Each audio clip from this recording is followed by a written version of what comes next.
Baik, bismillahirrahmanirrahim. Assalamualaikum warahmatullahi wabarakatuh. Halo semuanya, perkenalkan nama saya Nur Sifa Awaliyah dengan NIM 252100060 dari Program Studi Pendidikan Bahasa dan Sastra Indonesia IKIP Siliwangi. Nah, pada kesempatan kali ini, saya akan memberikan tanggapan atau video reaction terhadap sebuah isu yang sedang ramai diperbincangkan di Indonesia, yaitu tentang kebijakan pemerintah mengenai pembatasan akses media sosial bagi anak usia di bawah 16 tahun. Isu ini menjadi sangat menarik untuk dibahas karena apa? Saat ini media sosial sudah menjadi bagian dari kehidupan sehari-hari, tidak hanya bagi orang dewasa tetapi juga bagi anak-anak dan remaja. Banyak anak-anak yang sudah memiliki akun media sosial sejak usia yang sangat dini dan menggunakannya untuk berbagai aktivitas seperti hiburan, komunikasi, sampai pembelajaran. Nah, saya mengambil sumber ini dari siaran pers Kementerian Komunikasi dan Digital atau Komdigi yang menjelaskan alasan pemerintah mengenai wacana penundaan atau pembatasan akses media sosial bagi anak di bawah usia 16 tahun.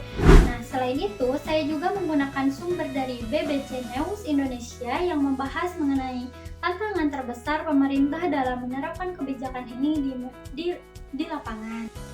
Nah, dari berbagai sumber tersebut dijelaskan bahwa pemerintah melihat adanya peningkatan risiko penggunaan media sosial pada anak. Nah, risiko tersebut tidak hanya berkaitan dengan waktu penggunaan yang berlebihan, tetapi juga menyangkut dampak yang lebih luas, seperti kecanduan digital, perundungan di dunia maya, atau cyberbullying, paparan konten yang tidak sesuai usia, penyebaran informasi palsu, hingga resiko penyalahgunaan data pribadi pada anak. Nah, karena berbagai resiko tersebut, pemerintah mempertimbangkan adanya kebijakan pembatasan atau penundaan akses media sosial bagi anak di bawah usia 16 tahun. Nah, tujuan utamanya dari kebijakan ini adalah untuk memberikan perlindungan yang lebih kuat kepada anak dalam menggunakan ruang digital. Kebijakan ini juga memiliki dasar hukum yang jelas. Pemerintah mengacu pada Undang-Undang Nomor 1 Tahun 2024 tentang perubahan kedua atas Undang-Undang Informasi dan Transaksi Elektronik atau UU ITE yang mengatur mengenai perlindungan dan penggunaan teknologi informasi secara aman. Selain itu, terdapat Peraturan Pemerintah Nomor 17 Tahun 2025 tentang tata kelola penyelenggaraan sistem elektronik dalam pelindungan anak yang dikenal sebagai PP Tunas. Kemudian, aturan ini diperkuat lagi melalui Peraturan Menteri Komunikasi dan Digital Nomor 9 Tahun 2026 yang mengatur secara teknis perlindungan anak dalam penggunaan platform digital. Dari penjelasan tersebut, dapat dipahami bahwa kebijakan ini bukan sekadar wacana, tetapi memiliki dasar hukum yang jelas dan merupakan bagian dari upaya pemerintah dalam mengatur ruang digital agar lebih aman bagi anak-anak.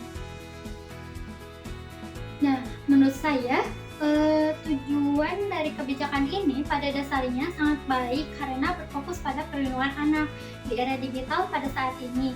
Media sosial memang memberikan banyak manfaat seperti memudahkan komunikasi, menjadi sarana hiburan, bahkan bisa menjadi sumber pembelajaran. Nah, namun di sisi lain, jika tidak digunakan dengan bijak dan tanpa pengawasan, media sosial juga dapat memberikan dampak negatif yang cukup serius terhadap perkembangan anak. Saya sering melihat bahwa anak-anak saat ini menghabiskan banyak waktu di depan layar. Mereka bisa berjam-jam menggunakan media sosial tanpa batasan yang jelas. Nah, kondisi ini dapat membuat waktu belajar menjadi kurang, interaksi dengan keluarga menjadi semakin sedikit dan bahkan dapat mempengaruhi kesehatan mental pada anak maupun fisik mereka. Nah, misalnya sulit tidur, kurang fokus, dan ketergantungan terhadap gadget.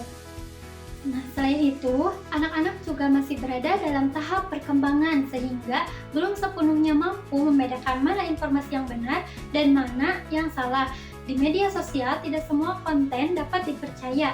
Ada banyak informasi yang belum terverifikasi, bahkan bisa berupa hoax atau konten yang tidak sesuai dengan usia mereka. Nah, hal ini tentu menjadi resiko yang perlu diperhatikan. Namun demikian, saya juga melihat bahwa kebijakan ini tidak bisa hanya dilihat dari satu sisi saja. Meskipun tujuannya baik, penerapannya di lapangan tentu memiliki tantangan yang cukup besar. Salah satu tantangan utama adalah bagaimana pemerintah dapat memastikan batas usia penggunaan media sosial secara akurat. Dalam praktiknya, tidak menutup kemungkinan anak-anak tetap bisa membuat akun dengan menggunakan identitas palsu atau bisa menggunakan akun milik orang tuanya sendiri. Selain itu, tidak semua platform digital memiliki sistem verifikasi usia yang benar-benar ketat. Hal ini menjadi tantangan tersendiri dalam pelaksanaan kebijakan tersebut. Oleh karena itu, menurut saya pembatasan saja tidak cukup untuk menyelesaikan permasalahan ini. Yang lebih penting adalah adanya kerjasama antara pemerintah, sekolah, dan orang tua dalam memberikan pendidikan literasi digital pada anak-anak. Anak perlu diajarkan bagaimana menggunakan media sosial dengan bijak, bagaimana cara menyaring informasi, serta bagaimana berperilaku yang baik di dunia digital. Dengan begitu, anak tidak hanya dibatasi tetapi juga diberikan pemahaman. Saya sebagai mahasiswa pendidikan bahasa dan sastra Indonesia, saya melihat literasi digital merupakan bagian penting dalam pendidikan pada saat ini. Nah, kemampuan untuk memahami, menganalisis, dan menggunakan informasi dari media digital harus ditanamkan sejak dini agar anak tidak hanya menjadi pengguna elektronik, tetapi juga mampu berpikir kritis terhadap informasi yang mereka terima.